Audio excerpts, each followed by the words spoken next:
Residents who were moved off the Heygate estate in South London under a huge regeneration scheme have claimed they weren't offered enough money to buy another home locally. At the same time, new properties planned for the site are being marketed as luxury apartments abroad. Aisha Baksh reports.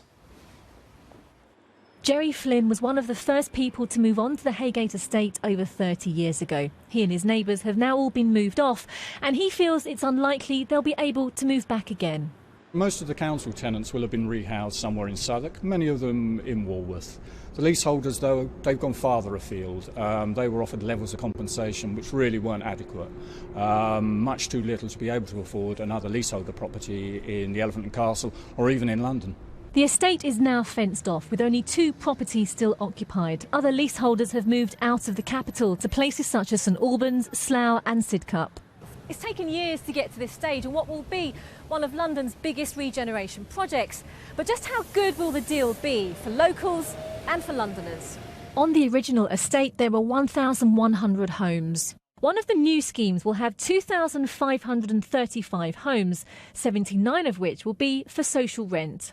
That development will be called Trafalgar Place.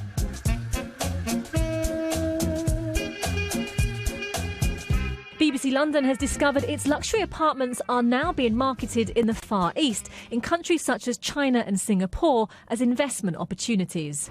They can afford the money. For them, it's a sound investment because London is still considered a very safe place to put your money, and London property is still considered a very safe place to invest in. We want housing in London for Londoners, for Britons, for people who are working here and living here, not as development opportunities for people from all over the world. Earlier this week, at the launch of another part of the regeneration scheme, I put these concerns to the Mayor and the local council. Do you think this is actually a development for Londoners and locals? Absolutely, I do. And I think, you're looking at homes that are going to be in the sort of 300, 350,000, the market homes, that sort of range. They will be aimed absolutely at the London market. It's still very expensive though, 350 for and particularly, family. Well, for central London, for Zone 1, that is competitively priced. Delivering homes for people, it's delivering homes at all different price levels. So Lend-Lease have marketed the homes both in the UK and overseas, and I know that they're getting some pretty good sales in the UK as well as overseas. So how many have been sold to overseas investors? You'll have to ask Lend-Lease that question, I'm afraid. When asked, developers Lend-Lease would not disclose the sum. Jerry and others say they hope their aspirations for homes will be fulfilled. Aisha Baksh, BBC London News.